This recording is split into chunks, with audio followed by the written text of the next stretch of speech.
Hello everyone, কেমন আছেন সবাই? তো আপনাদের তো আগের ভিডিওতে বলেছি আজকে বাবার বাড়ি যাচ্ছি। তো এই যে বাবার বাড়ি যাচ্ছি, তো ভাবলাম আপনাদেরকে চারপাশের পরিবেশটা একটু দেখাই, কত সুন্দর। চারপাশে জল থই থই করছে, তো খুব ভালো লাগছিল, এই জন্য আপনাদের সাথেও একটু শেয়ার করলাম।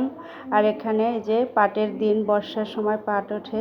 তো এই যে চলে এসেছি, আমার টুকি ভ্যানের উপর দাঁড়িয়ে আছে, আমার মা নিতে এসছে ওকে। এটা আমাদের বাড়ি। আর এই যে আমাদের বাড়ির চারপাশটা একটু দেখালাম। এই দাদু নাতনির খেলা শুরু হয়ে গেছে, দুজনের খুব মিল। এই যে আমার মা বসে আছে, আমরা বসে একটু গল্প করছিলাম। এপাশে আমি বসেছিলাম, ক্লান্ত হয়ে গেছি আস্তে আস্তে। এই যে ঠাকুর ঘরে চলে আসলাম, এখানে মার গোপাল সোনা থাকে, তো প্রণাম করে নিলাম। মা পুজো দিয়ে এভাবেই ঢেকে রাখে। তো এখানে এই যে লক্ষ্মী ঠাকুর, তারপর ভোলানাথ আছে।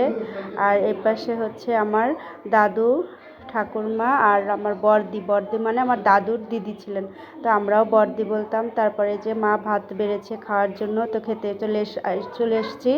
এখানে ছোটো মাছ দিয়ে শাপলা ভাজি করছে, ট্যাংরা মাছ দিয়ে মা খাচ্ছিল এই পাশে।